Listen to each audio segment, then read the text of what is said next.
Howdy, I'm Grey Pilgrim. Well, this is take two. I think the first time it really screwed up the lens or something. I have no idea. Everything came out looking fuzzy. Well, I've done a video on this particular gun before, but I just thought I would show it, hopefully, my one last time.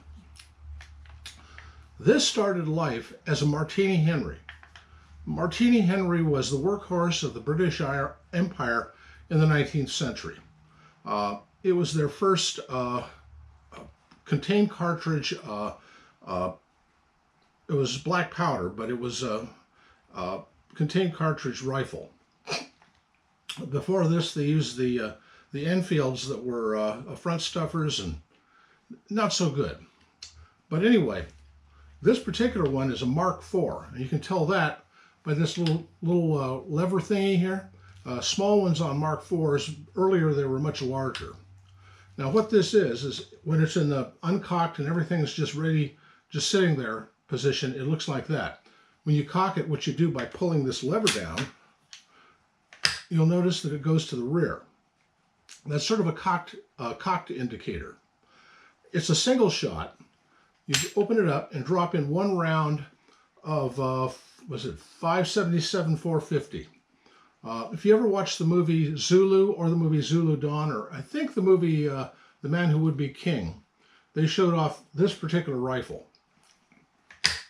Anyway, it's the only way to uncock it is do what I just did, which is drop the hammer.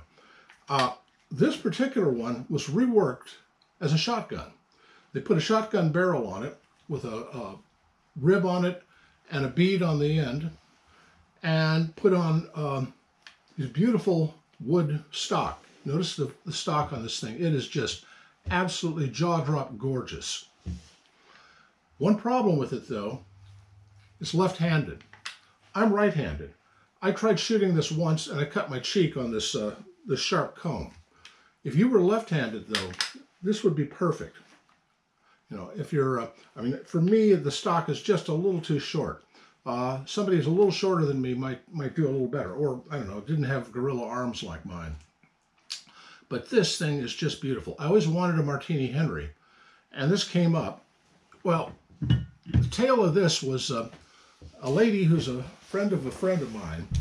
Her boyfriend died, and they were living together, and she was flat broke, and she wanted to go home to her mom's house.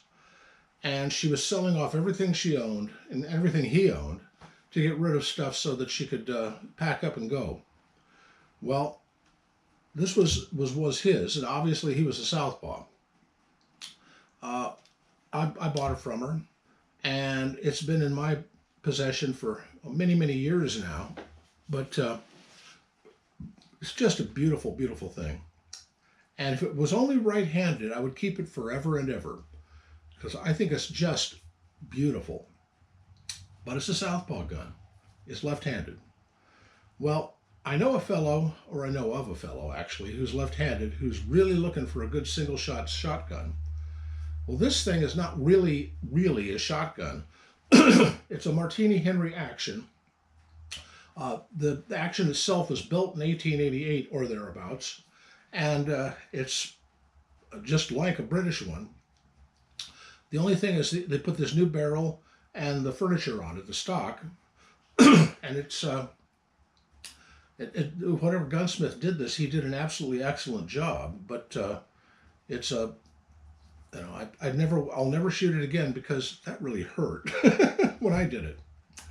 You know, and I've got other shotguns that work, but this one in particular is just, it's a work of art.